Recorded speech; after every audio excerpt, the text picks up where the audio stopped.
what's been happening since the release of my book, life has been going by the speed of life for me. Trying to jump back into my own life, create spaces of calm for myself. Um, so the reason why I picked April 6th for the release date, that's a very special day because that's my oldest niece's birthday. And she passed away suddenly December 1st of 2021. So December 1st is always a day, April 6th is always a day. Coupled with the fact I didn't even know this until February when I went home to visit family and I was able to say goodbye to my uncle. That was actually my uncle and aunt's wedding anniversary too. So that would have been 62 years of marriage for them yesterday. So it means a lot. So as I'm going through, a lot of people have called me and asked me, they're like, I got the book, I got the book. And I'm like, yay, leave a review. Let me know what you think about it. But at the same time, I'm processing my own grief and I'm trying to jump back into my own life, create slowness for me because my life goes very fast. Not having moments of being able to just sit down and breathe and just do me, all the time that I scheduled in my calendar for that has now been shifted to family, going home, taking care of my mother, going home, taking care of my dad. And then also coupled with the fact of this unexpected transition of life from my Uncle John. This whole year of 2025, the space that I purposely created for myself wasn't for me. So now I'm trying to calm it down. Now I'm trying to just take a deep breath. And at the same time, I'm processing all my emotions and feelings like I'm talking about in the book, right? Certain things have been answered. And when I tell you I'm so grateful, I'm so thankful, aka the book was one of the things I had a wait for. And I talk about it. I postponed some of the things that were supposed to be happening in the book, aka the book, because I wasn't necessarily the most obedient about writing it and dedicating time. But then also, the enemy started playing in my life with a lot of distractions and many other things. And so then it was just one day God talked to me, and I was like, okay, I'm not playing no more. But then other things still came up. And despite that, I still had to get back on the bandwagon. I still had to do what I was supposed to do. I still had to stop postponing or sitting in my own waiting season, creating my waiting season, because certain things, AKA this book, and other things that I'm currently still working on had to come to fruition, but it wasn't going to do it magically. I had to take the steps. I had to do the work. I had to have the conversations. I had to calm things down. I had to be obedient. I had to listen. And so as I'm still waiting, there's some other things that are still waiting for. Other things again have still been answered prayers.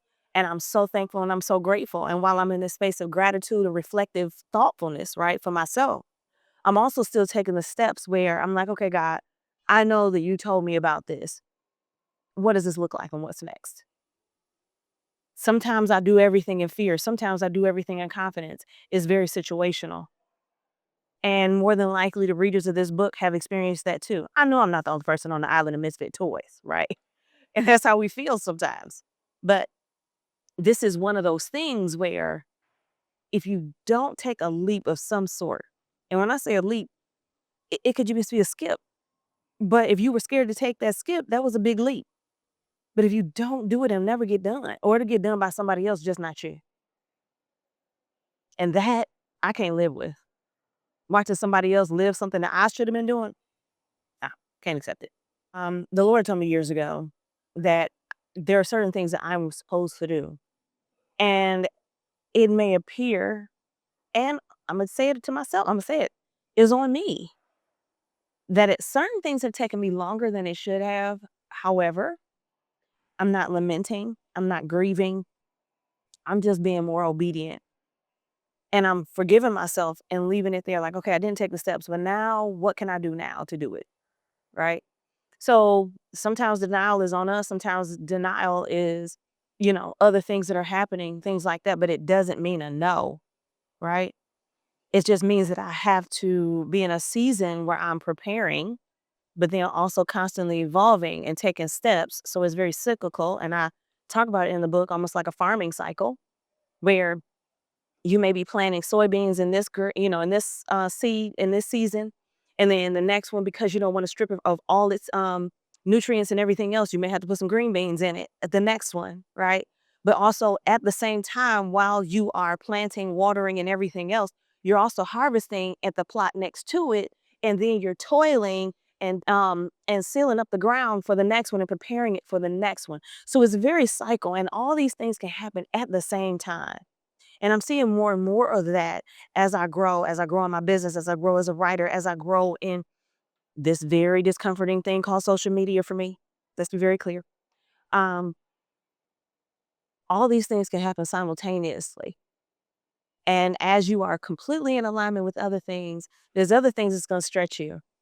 And those other things got to grow you. And it's got to increase your faith. It's got to increase your trust.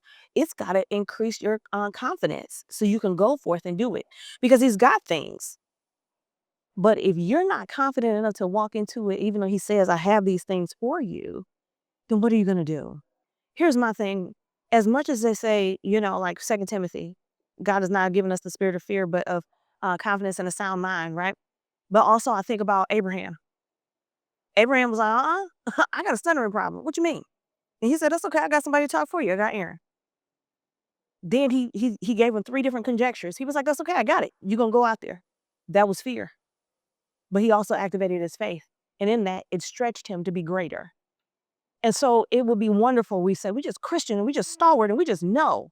But then that's the case that X out Abraham, X out Gideon, X out David at certain times, because there were times where David was such an anomaly in the Bible because he spent years, years, years spending one-on-one time with God in the shepherd field, right? That even when he fought Goliath, people say, you're like, oh, he just ran out there. No, he didn't. The Bible said the Spirit of the Lord inhabited David. That gave David the confidence. It wasn't David. It was the Spirit of the Lord. So here's the thing. He had to be submitted and to be able to receive the Spirit of the Lord. And the Lord had to prepare him all that time to be able to use him in that pivotal moment. And that's even when I'm talking in the book about using verses and everything else and misquoting and everything else. We got to be very careful because sometimes we will quote a scripture and it'll make somebody who is growing their faith feel very like intimidated or like they're lacking because I don't have this level of confidence that David didn't always have that confidence either. There's many times when he went and cried out to God. He left the mighty men. They were like, oh, they already knew because every time they were like, oh, he's going to talk to God. They knew that he was talking to God, but he was also afraid. He was also crying out like, why are you allowing these people to do these things to me? I've been out here, I'm doing your work. I'm doing your will, but you allow me to be attacked. And you said you got this for me and I'm still fighting for it. So I don't necessarily subscribe to say that you can't have fear and faith at the same time. It's just who's going to win out is what you're going to do with it. And that's going to produce the result. And I always say the enemy is like, so this looks like my hand, right? But the enemy could be that top layer of skin. And you're thinking this is a part of my hand, but the enemy is already in there. And he's very subtle. So some people think it's like this diabolical attack. Sometimes it is. Let's be real clear. But many times he comes with the thoughts that we have about ourselves in the back of our heads. So somebody says, hey, I like that shirt. You'd be like, thanks, but there you go. Because when somebody just says, I like that shirt, the thing is, thank you so much. I appreciate you acknowledging that.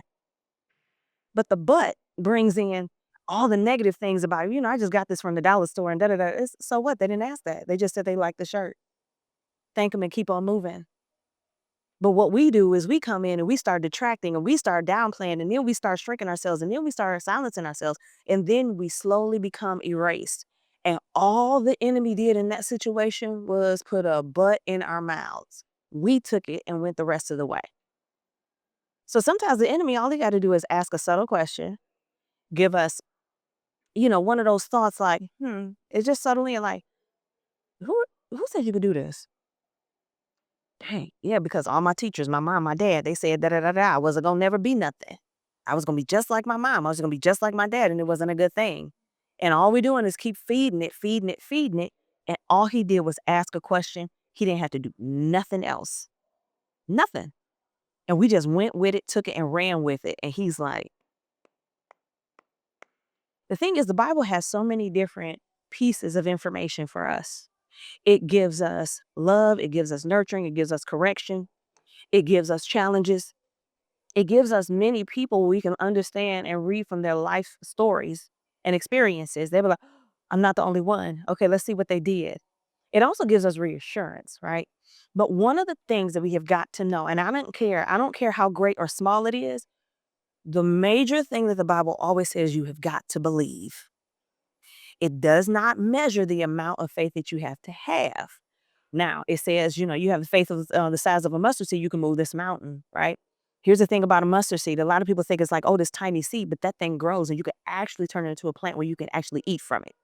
So you see how it grows and challenges with time. That's how our faith is based upon our experiences, different seasons, where we're reaping, we're sowing, we're toiling, we are trial, and everything else. So then we also have to get it reinforced. Like James 1 talks about, count it all joy when you are tested, right? Because that just means that you're growing in your faith and you're developing more. So just as we mature physically from being born to, the grown people and adults we are. And then we're supposed to be growing emotionally, right? But sometimes we find challenges. We have certain things that stunt our growth, but yet our body continues to grow, but we have to catch up with it, right? Our faith grows just like that too. So how do we do it? How do we challenge ourselves through the struggle sometimes of the wait, right? Got to read the word. You got to know what the word says. Whatever season you're in, find scriptures that reinforces you. First of all, that not only reinforces you, but acknowledges where you are. So if you are struggling, if you're crying out to God, so many people crying out to God in the Bible, let me tell you, every cry was heard, every tear was counted, and everything else, right? Find the person that you identify with in the Bible in this season and use them. Do a study. The Lord had me do a study from about Sarah to or Sarai to Sarah last year, and I learned a lot dealing with that because I'm in a Sarai Sarah season. You know what I'm saying? And so He knew what I needed at the time. But then also you have got to have community that you trust. You've got to have trusted people that you confess all this hurt. I'm angry. I'm disappointed. I'm dismayed. I'm ready to give up, right? Because we got to find encouragers, but also the Bible encourages us to confess to the people that we trust, right? And then also come together because those people can also, in our time where our faith is waning, they can kick in their faith and it can pour into us as well. Because it's a cyclical thing. I want somebody to take away that this is a cycle. It's not just a destination of, oh, I get to happy 123 and 127 happy place. No. Because you can be content and peaceful right now, but then at the same time, you at war in this piece. So thank God at all fronts you're not getting attacked. You have a respite, but also it's giving you peace, it's giving you and everything else to get yourself in gear so you can continue the battle that you're going here, but call your people in too. Because one thing we can never do is this life alone. Our spiritual walk we can never do alone. Any type of spiritual battle and everything else, if somebody tells you, oh, you got this by yourself, read the Bible. People don't go by themselves. And if they were by themselves, they was always with the Lord, so they were never alone. So at least there's always one other person, whether it's a physical person or we have our Heavenly Father. So you're never doing this alone, and you should never try to do this alone. There's no strength in loneliness. Strength is when you are actually reaching out to people. You're saying, hey, this isn't happening. I'm feeling I'm feeling very weak. I feel like giving up. I'm about to turn my back and say, forget it. That's when the people need to come in and be like, not on my watch today. And we need to get it together. Another thing is reading the word. Again, people gonna tell you what they gonna tell you, and people don't know. They might have the best wishes and best intent, but guess what? They could be lying through their little whole teeth. Okay. The thing is, you got to know what you know when you're reading that Bible. Challenge yourself to step outside. If you don't understand what a word is, look it up. There's a lot of concordances. If you still don't feel comfortable with it or you feel very scared, get a spiritual mentor, a spiritual leader, and a spiritual leader who is in the right place with God. Because a lot of people will use God, as you all know, for their self-serving means. And so you got to be able to have the spirit of discernment and wisdom to say, okay, this person is. And likely God will send you a couple people, one, if not two, maybe three, in this season to speak to where you are right now. And they be like, I got your back, whatever you need. But here's the thing, you got to reach out and ask for help. Because God will send people sometimes, and they be like, I know you're struggling. I know you need help. And sometimes they'll be on you, but then other times he wants you to make the step. Make a step.